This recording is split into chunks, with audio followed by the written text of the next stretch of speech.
Item ಯಾವುದೇ ಇರಲಿ try ಮಾಡಿ ಆಚಿ ಚಿಕನ್ ಮಸಾಲಾ. ಆಚಿ ಚಿಕನ್ ಮಸಾಲಾ.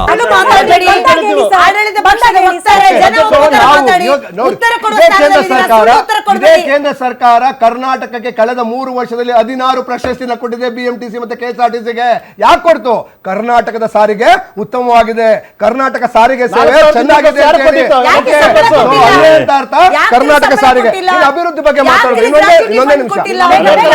ಅಭಿವೃದ್ಧಿ ಬಗ್ಗೆ. ಅಭಿವೃದ್ಧಿ ಬೆಂಗಳೂರಿನಲ್ಲಿ ಇಡೀ ಪ್ರಪಂಚದಲ್ಲೇ 1.5 ಲಕ್ಷ ಕೋಟಿ ಆರ್ಥಿಕ ದಿವಾಳಿ ಪ್ಲೀಸ್ ವೇಟ್ ಮಾಡಿ. ಆರ್ಥಿಕ ದಿವಾಳಿ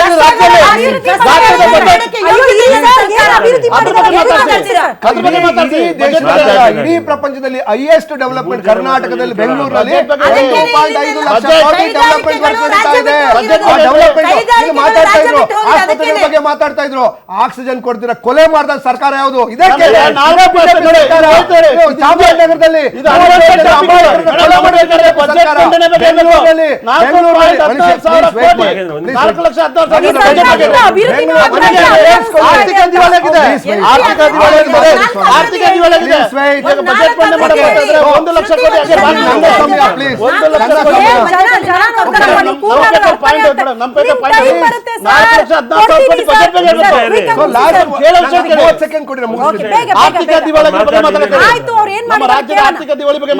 ನೋಡಿ, ಈ ಬೆಂಗಳೂರು ಗುಂಡಿಗಳ ಬಗ್ಗೆ ಮಾತಾಡ್ತಾ ಇದ್ರು. ಬೆಂಗಳೂರು ಗುಂಡಿಯಲ್ಲಿ 37 ಜನ ಅಮಾಯಕರ ಕೊಲೆ ಮಾಡಿದಂತ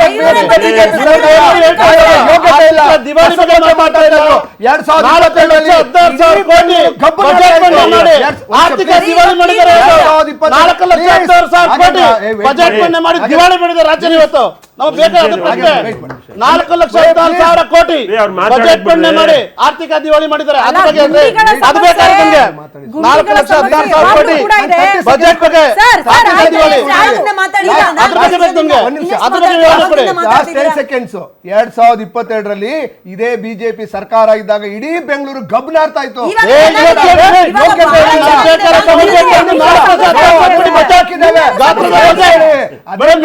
ಆರ್ಥಿಕ ದಿವಾಳಿಯಾಗ ಕಾರಣ ಏನು? ಆರ್ಥಿಕ ದಿವಾಳಿಯಾಗ ಕಾರಣ ಏನು? ಆರ್ಥಿಕ ದಿವಾಳಿಯಾಗಿದೆ.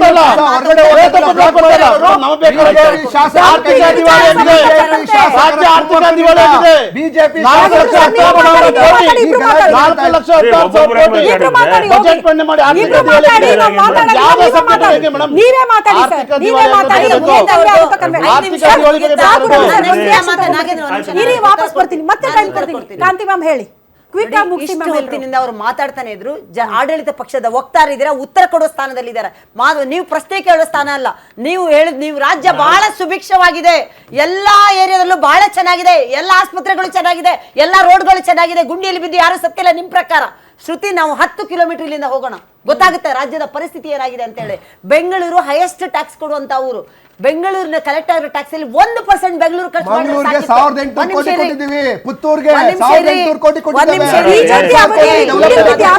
ಮಂಗಳೂರಿಗೆ 2,000 ಕೋಟಿ ಮಂಗಳೂರಲ್ಲಿ ಅಷ್ಟು ಕೊಟ್ಟಿದ್ದೇವೆ,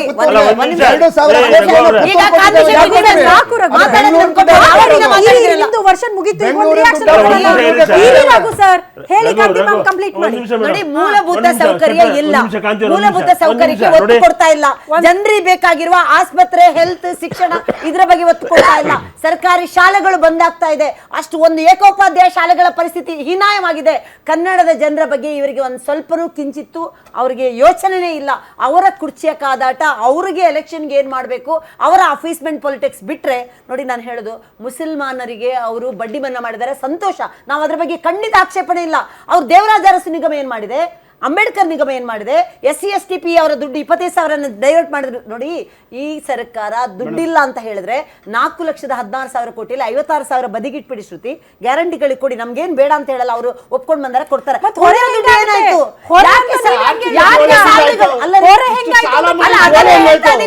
ಈ ಸರ್ಕಾರ ನಿಮಿಷ ಭ್ರಷ್ಟಾಚಾರದ ಸುಳಿಯಲ್ಲಿ ವಿಲವಿಲ ಒದ್ದಾಡ್ತಿದೆ. ಇಂತ ಒಂದು ನಿಗಮದಲ್ಲಿ ಭ್ರಷ್ಟಾಚಾರ ಇಲ್ಲ ಅಂತ ಹುಡುಕ್ಬೇಕು ನಾವು, ಯಾವ ನಿಗಮದಲ್ಲಿ ಇಲ್ಲ ಅಂತ. ನಿಮ್ ಕಾಲದಲ್ಲೂ 40% ಕಮಿಷನ್ ಆರೋಪನೂ ಇತ್ತು. ಈಗ 40% ಯಾವ ಪಕ್ಷಗಳು ಸಾಚಾಗಲ್ಲ, ಎಲ್ಲೂ ಭ್ರಷ್ಟಾಚಾರ ಇಲ್ಲ ಅಂತ ಹೇಳಕ್ಕಾಗಲ್ಲ. ನೀರಾವರಿ ಬಗ್ಗೆ ಇವಾಗ ಪರಶುರಾಮ ರಾಜಕಾರಣಿಗಳು ಭ್ರಷ್ಟಾಚಾರ ಯಾವ ಪಕ್ಷ? ಒಂದು ನಿಮಿಷ ಸರ್, ನೀವು ಕಾಂತಿ ಶೆಟ್ಟಿ ಅವರು, ನೀವು ಕಾಂತಿ ಶೆಟ್ಟಿ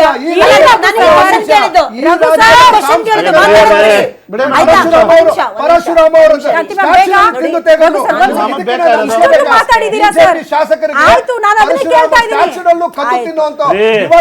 ಎಲ್ಲ ಪಕ್ಷಗಳು ಭ್ರಷ್ಟಾಚಾರ ಆಯ್ತು ಬಿಡಿ, ಎಲ್ಲ ಪಕ್ಷಗಳು ಭ್ರಷ್ಟಾಚಾರ ಆಯ್ತು. 40% PSA ಸ್ಕ್ಯಾಮ್ ಅಂತ ಹೇಳ್ತಾ ಇದ್ರಲ್ಲ ಅವರು. ಒಂದ್ ನಿಮಿಷ ಮಾತಾಡೋದ್ ಬಿಡ್ರಿ ನೀವು. ಸುಧಾಕರ್ 150 ರೂಪಾಯಿಗೆ 450 ರೂಪಾಯಿ ತಗೊಂಡಿದ್ದಾರೆ. ಮಾತಾಡೋದ್ ಬಿಟ್ರೆ ರಘು ಸರ್, ಒಂದ್ ಸೆಕೆಂಡ್. ಕೊರೋನಾ ಬಗ್ಗೆ ಮಾತಾಡ್ತಿದ್ದಾರೆ, ಅದ್ರ ಬಗ್ಗೆ ಒಂದ್ ನಿಮಿಷ. 80 ಕೋಟಿ ಜನರಿಗೆ ಆಹಾರ ಭದ್ರತೆ ಪಡಿತರವನ್ನು ಕೊಟ್ಟಿರುವಂತದ್ದು ನರೇಂದ್ರ ಮೋದಿ ಅವರ ಸರ್ಕಾರ. ಅದಕ್ಕೆ ಚೀಟಿ ಹಾಕಿ ಫೋಟೋ ಹಾಕಿ ಅನ್ನಭಾಗ್ಯ ಯೋಜನೆ ಸರ್ಕಾರ ಜಾರಿಗೆ ತಂದಿದೆ ಅಂದ್ರೆ ಕೇಂದ್ರ ಆ ಅಕ್ಕಿ ಕೊಡೋದ್ರಲ್ಲೂ ಕೂಡ ತಾರತಮ್ಯ ಮಾಡ್ತು. ಪ್ರತಿ ಒಂದರಲ್ಲೂ ತಾರತಮ್ಯ ಮಾಡ್ತು. ಪ್ರತಿ ಒಂದಕ್ಕೂ ಕೇಂದ್ರಕ್ಕೆ ಬೆಟ್ಟು ತೋರಿಸ್ತಾರೆ. ಯಾಕ್ರಿ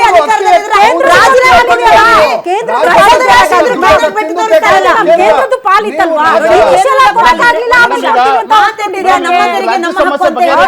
ನೋಡಿ, ನಾ ಹೇಳುದು ಒಕ್ಕೂಟ ವ್ಯವಸ್ಥೆ ರಾಜ್ಯಗಳಿಗೆ ಏನ್ ಬರಬೇಕು. ಮಾನ್ಯ ನಿರ್ಮಲಾ ಸೀತಾರಾಮನ್ ಅವರು ಲಾಸ್ಟ್ ಟೈಮ್ ಪ್ರೆಸ್ ಮೀಟ್ ಮಾಡಿ ಹೇಳಿದ್ರು, ಒಕ್ಕೂಟ ವ್ಯವಸ್ಥೆಯಲ್ಲಿ ಏನ್ ಕೊಡ್ಬೇಕಾಗಿರೋದು ಅದು ಕೊಟ್ಟಿದೀವಿ. ಇವ್ರು ಕೇಳ್ತಾ ಇರೋದು ಅಡಿಷನಲ್ ಪ್ರತಿ ಒಂದಕ್ಕೂ ಅಂದ್ರೆ ಸೇಮ್ ಮಾಡಿದ್ದೆ ಅಂತ ಹೇಳೋದಲ್ಲ. ಒಂದ್ ನಿಮಿಷ